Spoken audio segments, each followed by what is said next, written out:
Hi, I'm Ben. Welcome to my channel. So years ago, I made this spaceship out of trash and parts and things that I had laying around. It was a lot of fun. It gave me hours of enjoyment, except for the painting part. I look at the red on that thing. It was terrible. I painted it all white, and then I had plans to fix it all up, but I never did. I just got really tired of it. But I'm proud of it, and I still look at it from time to time. It's kind of cool. I like how I made these things where they're little like orchards or little planting areas, kind of like in the movie Silent Running with Bruce Dern. That was the thought behind it anyway. And I had all kinds of different trash. Those are KFC mashed potato containers, and I used several things. I also enjoyed thinking about the life aboard this ship, and I even created a shuttle, as you can see right here. I created a shuttle that, since there's no gravity, it would mount on the bottom upside down. I guess there is no upside down in space, but anyway, so I made that, and I thought that was pretty cool. And I haven't done it in a long time because it does take a lot of time and whatnot. But, recently I decided I was going to start another one. And I started with this gravy container that was expired in the pantry. You can see we got dust on it. And found other things like these little Pringles potato chip containers. I kind of like the shape of those. I thought those might make a neat part. These are actually Sunny D individual serving bottles. I thought those might make neat engines. Now, this was a bottle that my mom had for medicine, and I love the end of that thing, the way those little holes are. And that was a little piece of plastic that I had on a blinking light for when I went on walks at night. So I use E6000, and it's not the best choice, but I've tried using super glue and I'm not real good at it. I really would like to learn more about plastic and which glue goes best with which plastic and all that kind of stuff. But anyway, I built all of this with the E6000, and one nice thing about it is if you screw up, you can just peel it all off and start over. It's not that big of a deal. So I put these Pringles containers on the side. I thought those looked like good mounting positions for these engines that I was going to make. This spaceship's going to look different than the other one.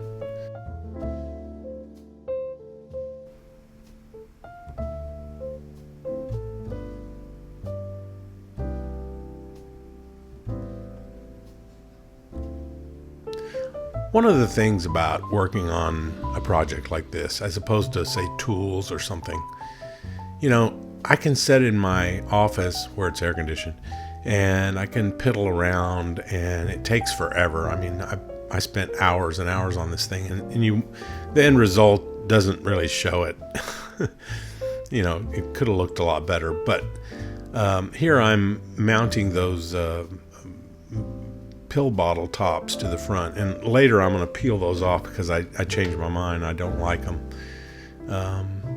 This is what I decided I would do at the front. I like this HEB orange juice lid because it has a real industrial kind of look. It looks like some sort of a flange that would have been manufactured for this purpose, and I like that. So anyway, one of the things about working on a project like this is you can spend hours just piddling around with it, and it lets your mind run free. I really, really like imagining, what this spaceship is about, who's on it. I've already created some of the crew in my head. I think there's 8 people I have working on this ship, and what its purpose is, and it lets your mind run free a little bit.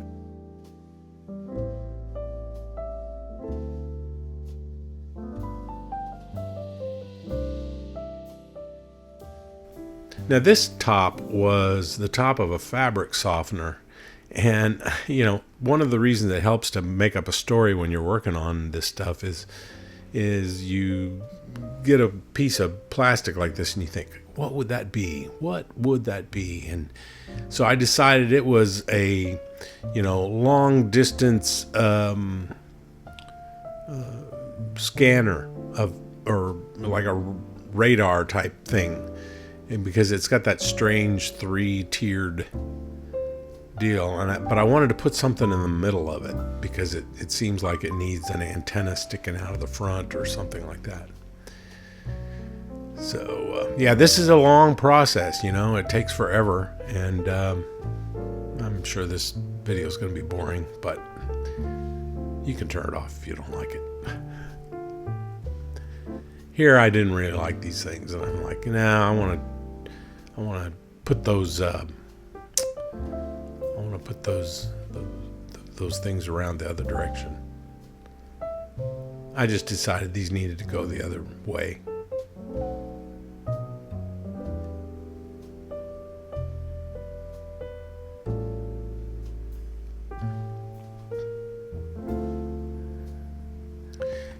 Here I took a bunch of plastic knives. I never throw any plastic flatware away. I save it. And I wanted to cut them all evenly, so I did this one. Unfortunately, when you cut plastic with a reciprocating blade or something like this, it gets so hot that the plastic sticks back together on the other side of the blade, so you end up having to snap them apart, and that's why I went ahead and sanded off all the rough stuff on the edge.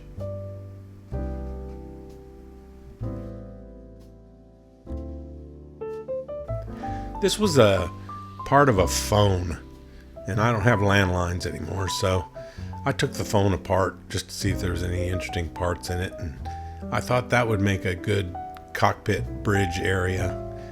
I don't have any glass in it. We'll just pretend there's glass there, but it gives the ship a form that looks like that's where people might be. This was a thing from a Gillette Fusion blades. By the way, those are so expensive. Oh my God. But anyway, I thought it looked kind of interesting, and there's a indentation on the bottom of that bottle, and this seemed to be the perfect thing to cover it up with.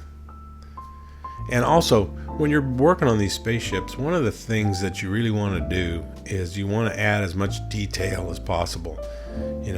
All kinds of little corners and edges and things like that help to hide that it's a bottle of gravy.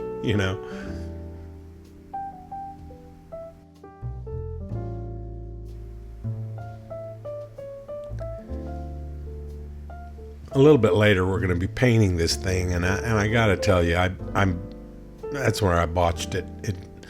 But this is the fun part. This is the part where you're thinking about what the ship is about, and it's more creative. But when it comes to painting, I'm not a good painter, and you may have seen that on some of my tool restorations. At the end of the restoration, I tend to get impatient. And want to just get it over with, and I don't have a super steady hand, but this part I enjoy quite a bit. These are those little bag clippy things for like bags of bread and stuff like that. Chip clips, you might call them. I find them to be very handy, and they're super cheap. I have a bunch of them in the kitchen, and just adding those symmetrically on this ship gives it some sort of something.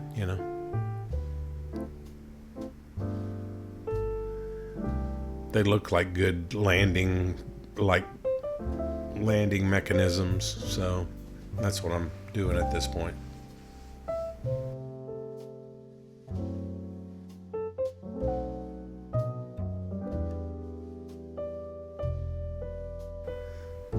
I made that little wooden block so that I could glue those things and they'd have a consistent angles to them on both sides.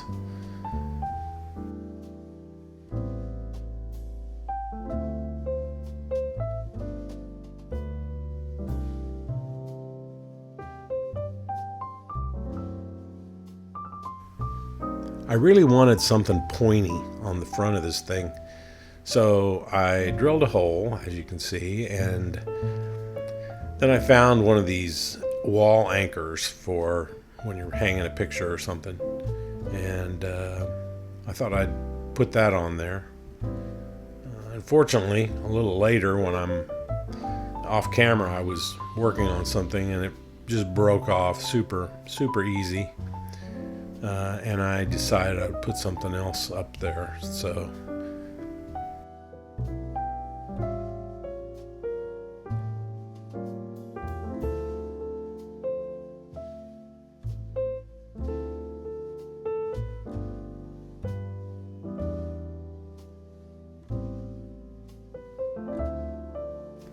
these are those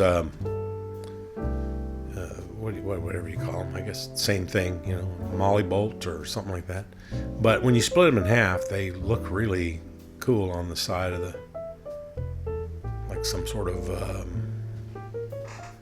mechanism or something.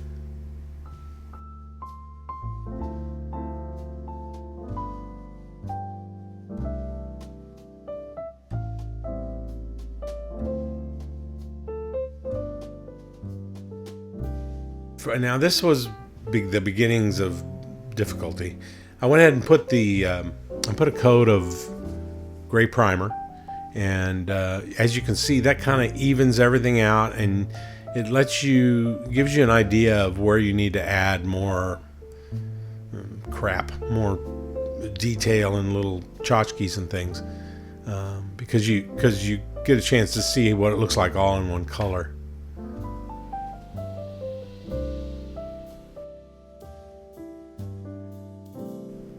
This is the new front I decided to go with. Smaller. The other one looked a little too 1950s Flash Gordon. This one seems a little more realistic, maybe.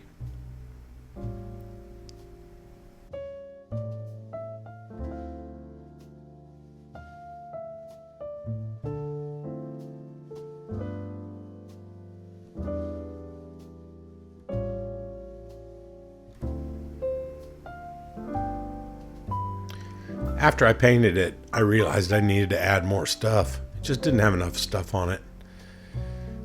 So I decided to dig through the box of plastic crap that I have and just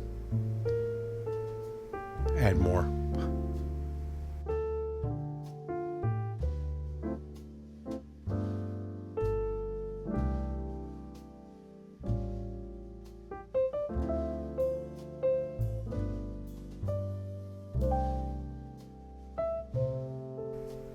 I took this little piece off because this was a antenna from a modem, or a router back in the old days, Linksys router, and I decided I would put that on as a Canon. Now the front of this, there was a crack in there that once I painted it, that crack was really bothering me. So I just used some wood glue and tried to fill it in. That way when I paint over it again, that crack will disappear. This more parts to that phone. I kind of like the little ribbing around the buttons. It looks like conduit or something.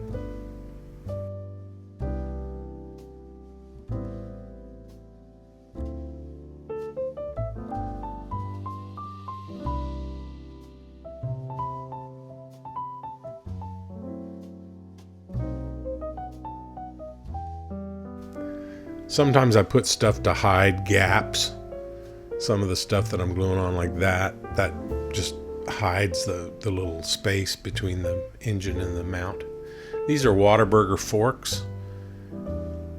And I like the back of the fork with the little ridges. It seems like once it's painted, that might add some interesting character to the back of it. Like maybe that's part of the mechanism of the plasma cannon or laser cannon or whatever that is.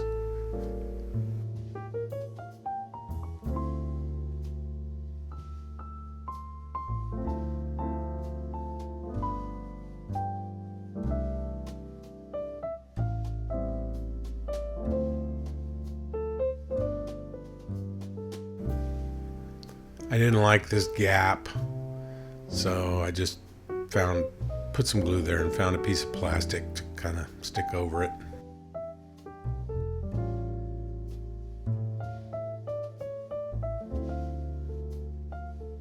And I decided to go over it with white paint and see how it looked. Now the little vehicle over here to the left, that's a shuttle for the old ship, and I had scratched it up, so I went ahead and painted it white while I was painting this. I didn't like the white, so I got out some silver Rust-Oleum hammered and put that on there just to see if that might be better. And when I did, I guess when the primer had dried, it got some sort of, it's windy here, and I guess I had it outside in the heat and in the sun, and maybe some dust blew all over it. So now the texture's all screwed up. And if you look at it, you can see it's just all bumpy. And so at this point, I'm trying to polish a turd, basically, because it's without completely removing the finish, which I don't know how to even do on something like this. So I got out the yellow paint and I thought, this is a freighter, so we'll paint it yellow and kind of make it look industrial. And so I got some acrylic paint and started doing that, and let me tell you, this just looks terrible. It's awful. Oh God, that's horrible. But I was committed. I kept going, and eventually I just had to remove it or cover it up.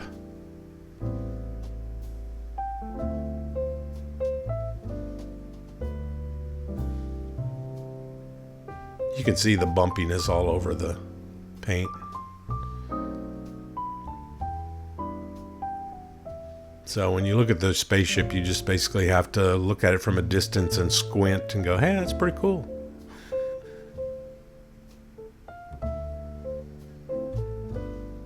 I decided that I wanted to make it look like it was burnt in the back a little bit for some reason, and so I did that.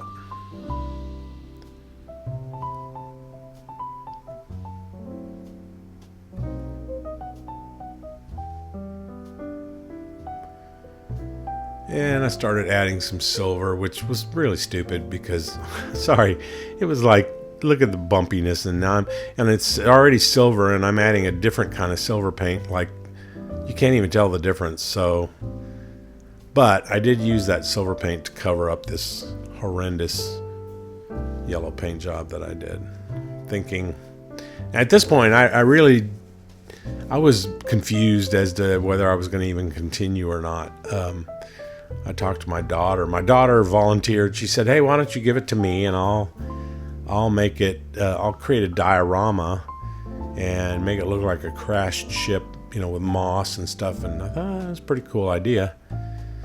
But and I felt like, passing off my garbage to someone else. So I just decided I would see if I could fix it somehow. I mean, I'm not going to fix the bumps all over it, but just find a paint job I can live with.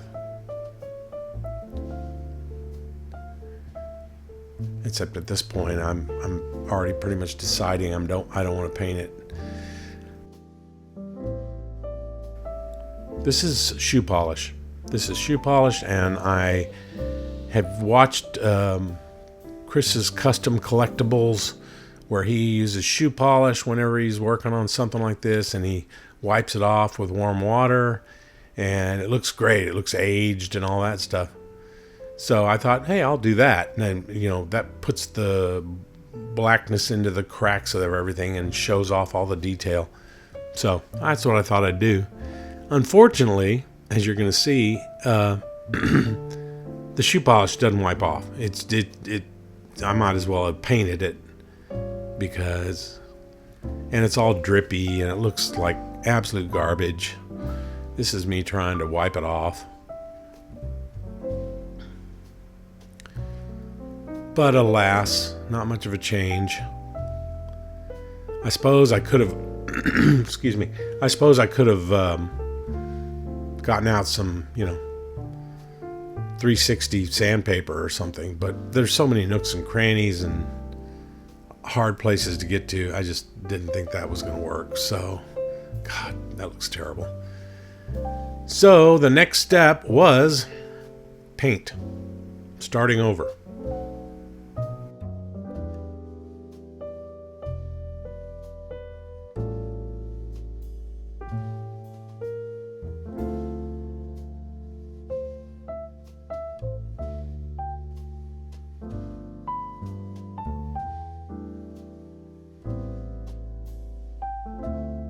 So at this point, I decided I was going to name it the King Bee because it was starting to look like a bee to me for some reason. And I put this black paint all over it and thought what I'll do is I'll just add some silver touch-ups here and there, just a few,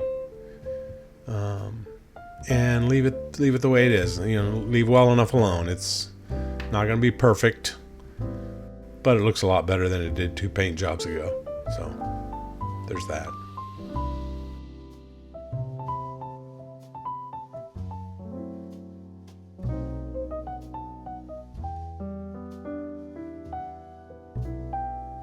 This pointy thing seems a little more reasonable. Here I was just trying to add some scratchiness to the edges of things, and I don't think my brush was dry enough. It was a little too sloppy.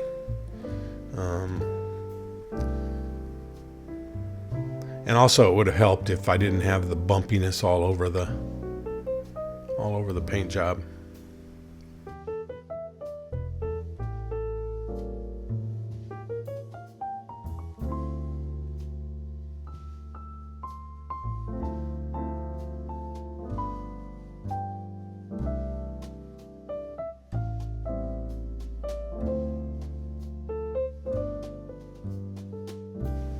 So here's the thing, when I'm working on a hobby of any kind, tool restoration or this stuff or whatever, there are parts of it that I like and parts of it that I don't like. And I have decided I'm done beating myself up when I don't want to do the parts I don't like, because if I don't like doing it, then I'm an adult and I can decide whether I want to do it or not. So, the painting part was not that fun and the result was not great. But the process at the beginning was fun, and I did it, and I got to enjoy that. I'm not uber proud of this, but I think I'm proud enough of it. I will keep it. I'll put it in my office and set it on the shelf with my other spaceship. And if you watch this whole video, well, I'm very impressed. I thank you very much for watching, and we'll see you next time.